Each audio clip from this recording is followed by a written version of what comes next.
Hey friends, Kevin here, your Sacramento Stockton area realtor and lender, here with this week's weekly real estate report. Well, let's go to the chart because I have so much to show you this week. All right, so we have been talking about what our home price is going to do, and there's a lot of things that are kind of coming together right now that are somewhat interesting and a little bit unnerving, to be quite honest with you.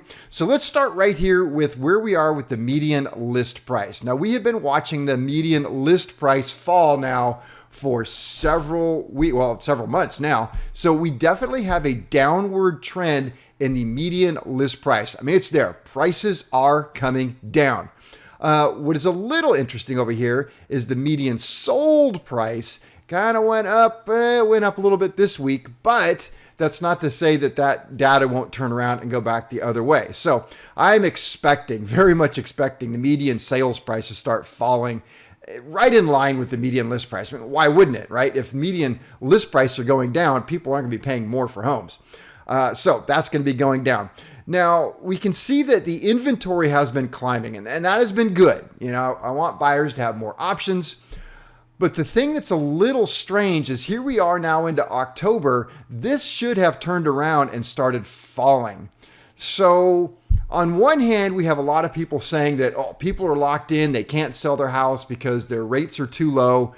And if they sell their house and try and buy something else, they're just going to get a higher rate, a higher payment, which means that they're basically going to be buying the same house or a smaller house for the same payment. So we have this sort of gridlock situation where people can't sell. But yet we are seeing inventory hasn't turned around and dropped off.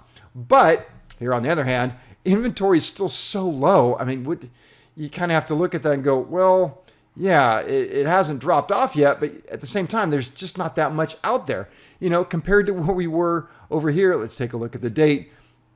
Last year, where we had nearly 6,000 homes on the market. Let me get that number right here. 6,000 homes on the market.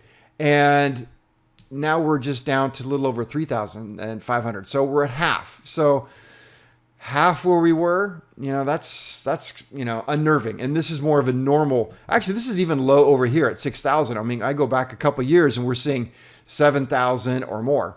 So we don't have a lot of inventory. Pending sales have definitely dropped off for the season here, but it's not just the season. We've got some trouble here going on the back. So everybody's aware of this, but let me pull up this chart that my good friend Dave sent me the other day and talk about rates a little bit. This is an interesting chart that is the Purchase Applications Payment Index, or PAPI for short, which is it's the Mortgage Bankers Association's way of representing what it is like your income versus your monthly house payment. And it's an affordability index. And you can see going back here to 2009, all the way through right about into here, 22. So we got a fairly large amount of data that just stays below the 130 mark. And then suddenly it just skyrockets. And this is where we're at right now. So here we have this affordability problem with what's happening.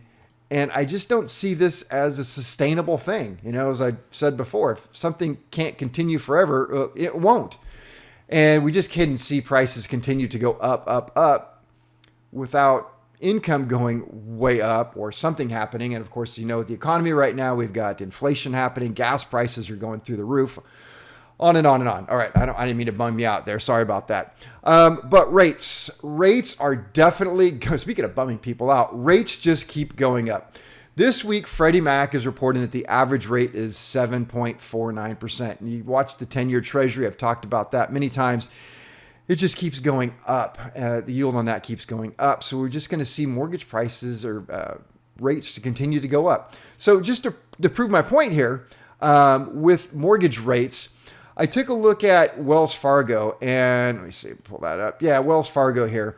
I love Wells Fargo for the fact that they seem to be very transparent about their rates. They just post them online and say, hey, that's what we are. But I just pulled this up just moments ago, and you can see that right here, the 30-year fixed rate, which is what I always reference when we're talking about what we have going on there. 30-year fixed rate, 7.5%. That's an APR of 7.71. And the reason why the APR is higher is APR takes all of the fees involved with doing the loan, puts them back into the loan amount, and then divides by the rate, and you get that. So, or the payment, sorry. And right there, you can see that may include up to 1 discount point. Well, it may. I'm sure it does. So we're at 7.5% with 1% discount point there with Wells Fargo. So rates are up and payments are up. And I think we're seeing home prices start to fall. I am keeping track of the number of homes that see price reductions based on a percent, the number and the percent. And I'm seeing every single week that I come on, the number of homes that are seeing a price reduction is going up by 1% every single week. So we're at like 34% of the homes on the market right now are seeing a price reduction. So definitely change is afoot. And what is concerning about that is that all it's going to take at this point, and I've seen it before, is for buyers to take a step back and say, well, you know what? Let's wait and see. So if rates have been, it was 7.31 last week, 7.5, but if the Fed's going to take a break with raising rates, a lot of buyers are going to say, well, let's take a step back, because people believe that the Fed controls mortgage rates directly. They don't. You know that if you watch this. But to my point, if buyers take a step back and say, let's just wait and see what's going to happen because home prices are falling, then enough buyers pull back and do that, and nobody's going to want to buy a house, and home prices are going to plummet. And that will be a self-fulfilling prophecy on the part of the home buyers because they all backed off. And that's exactly what has happened in the past. So there's your doom and gloom for this week. But hey, I do hope you have a great weekend. Fleet Week is this week. I happen to be an Old Navy guy, not just the store. Actually, I don't go to the store, but I am old and I was in the Navy. So big proponent of our U.S. Navy down in San Francisco. Watch that. I think we're going to go try and catch the Blue Angels somewhere. So have a great weekend, and I will see you here next week. Take care. Bye.